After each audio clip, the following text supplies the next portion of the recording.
What's up, everybody? Matt Nuzzo. We're here at REAL with Jon Pyzel to talk to you about the Pinball Wizard. What's up, Jon? Thanks for coming out to REAL and joining us. So, no worries. Pinball Wizard. So this board here is his more advanced board in the lineup. It's XTR construction. It's got some pretty unique design characteristics. So I want to talk to Jon about, this is one that he rides at home. This one's a 410, just one. We had real small waves the other day, so we got this one out. Jon got a couple waves on it. And you're riding, I think, a 4.6 at home, right? Or 4.5, 4.6, yeah. Anything between 4.5, 4.8, somewhere in there. How'd you come up with the name? I mean, killer name, Pinball Wizard. Pinball Wizard. What's the deal? What's the design spec? This was kind of something I was just thinking, like you kind of it's a good board for pumping, and just you're kind of bouncing around like a little pinball. Awesome, makes sense. That's what foil boarding kind of is. You don't know where someone's coming, coming in, coming out. Like your friend gets a wave and you're sitting there, and all of a sudden the guy comes back. Like, oh, he came back down. Right. Like the whole idea with this is we have try to keep it really easy to paddle, even though it's small. You want to still have as much paddle power as you can get out of a board. So it's really, really flat, like the rocker. It almost looks like backwards. It's so flat through here. Right. So I mean, from here down, you got a little nose rocker up here, but like from here down, it's super flat. Flat. And there's even a little concave, so it flattens it out.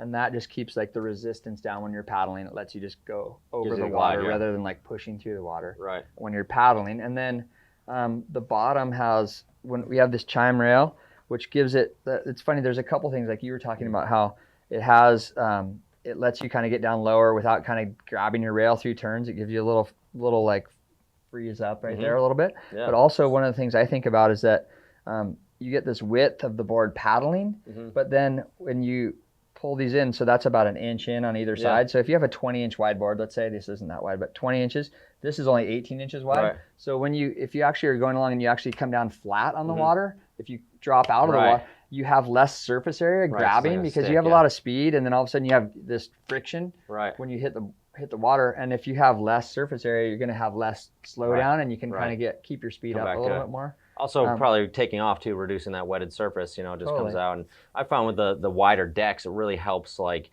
just more as you get down to those smaller boards, where your foot placement is really critical because the foil's going to feel everything. So the wider deck is definitely pretty important to give you a little more, sweet spot on the board. Yeah, it's tricky. And then as far as the construction goes, one of the things I found with pumping on a foil is that you just really want the lighter the better, basically. And if you have a heavy board, too, it feels, everything. It's funny when foiling, like you before you do it, you don't really think about the importance of the board and the design and the weight and all this stuff. It just seems like, oh, you're in the air. All that matters is what's going through the water. But it does have a big effect on how you ride.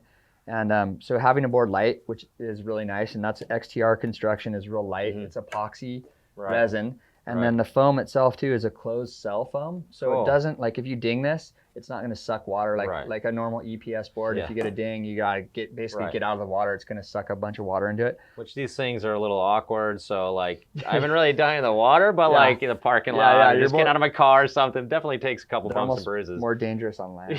No kidding. I've had my worst foil injury putting my board in the car. Got it. Forehead. But so the XTR is nice, and it's a real strong foam. It's like a very it's a closed cell. It's really tight, so it doesn't dent up super bad. It keeps its strength really good. And then we got carbon down the middle of the boards, top and bottom, as you can see, and that helps to stiffen the center of the board, or the whole board overall. But that's connecting into the foil, so you have that connection where if you have a lot of flex between the foil and the board, as you're pumping, you lose power. The power transfer, you ideally want it to be one thing, so nothing's flexing at all, which is a little bit hard with surfboards.